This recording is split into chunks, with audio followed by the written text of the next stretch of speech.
ಕುರ್ಚಿಯಲ್ಲಿ ನೀರಿಗಾಗಿ ಹಾಹಾಕಾರ, ಪೈಪ್ ಒಡೆದು ಸಾವಿರಾರು ಲೀಟರ್ ನೀರು ಪೋಲು, ಜನರ ಆಕ್ರೋಶ. ಕುರ್ಚಿ ಪಟ್ಟಣದಲ್ಲಿ ಕಳೆದ 4 ತಿಂಗಳಿಂದ ನೀರಿನ ಭಾರೀ ಸಮಸ್ಯೆ ಉಂಟಾಗಿದ್ದು ಜನರು ತೀವ್ರ ಸಂಕಷ್ಟ ಅನುಭವಿಸುತ್ತಿದ್ದಾರೆ. ಈ ನಡುವೆ ಪೈಪ್ ಲೀಕೇಜ್ನಿಂದ ಸಾವಿರಾರು ಲೀಟರ್ ನೀರು ವ್ಯರ್ಥವಾಗುತ್ತಿರುವುದು ಸಾರ್ವಜನಿಕರ ಆಕ್ರೋಶಕ್ಕೆ ಕಾರಣವಾಗಿದೆ.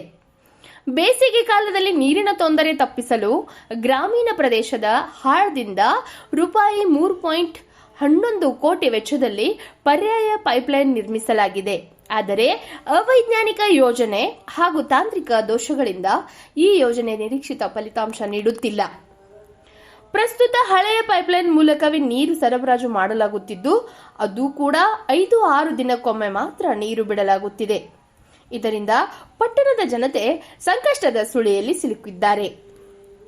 ಇದರ ನಡುವೆ ಜಮಖಂಡಿ ರಸ್ತೆ ಮೇಲ್ಸೇತುವೆ ಬಳಿ, ಪೊಲೀಸ್ ಠಾಣೆ ಎದುರು ಸೇರಿದಂತೆ ಹಲವೆಡೆ ಪೈಪ್ ಲೀಕೇಜ್ ಉಂಟಾಗಿ ನೀರು ನಿರಂತರವಾಗಿ ಹರಿದು ಪೋಲಾಗುತ್ತಿದೆ. ಆದರೆ ಪುರಸಭೆ ಅಧಿಕಾರಿಗಳು ಈ ಬಗ್ಗೆ ನಿರ್ಲಕ್ಷ್ಯ ತೋರಿಸುತ್ತಿದ್ದಾರೆ ಎಂಬ ಆರೋಪಗಳು ಕೇಳಿಬರುತ್ತಿವೆ. ಮಳೆಯ ಕೊರತೆಯಿಂದಲೇ ರೈತರು ಹಾಗೂ ಸಾರ್ವಜನಿಕರು ಆತಂಕದಲ್ಲಿರುವ ಸಂದರ್ಭದಲ್ಲಿ ಲಭ್ಯವಿರುವ ನೀರನ್ನೇ ಈ ರೀತಿಯಾಗಿ ವ್ಯರ್ಥಗೊಳಿಸಲಾಗುತ್ತಿರುವುದು ಜನರಲ್ಲಿ ಆಕ್ರೋಶ ಹೆಚ್ಚಿಸಿದೆ. ಇನ್ನಾದರೂ ಸಂಬಂಧಪಟ್ಟ ಅಧಿಕಾರಿಗಳು ಎಚ್ಚೆತ್ತುಕೊಂಡು ಲೀಕೇಜ್ ಸಮಸ್ಯೆಯನ್ನು ತಕ್ಷಣ ಪರಿಹರಿಸುತ್ತಾರೆಯೇ ಎಂಬುದನ್ನು ಕಾದು ನೋಡಬೇಕಾಗಿದೆ.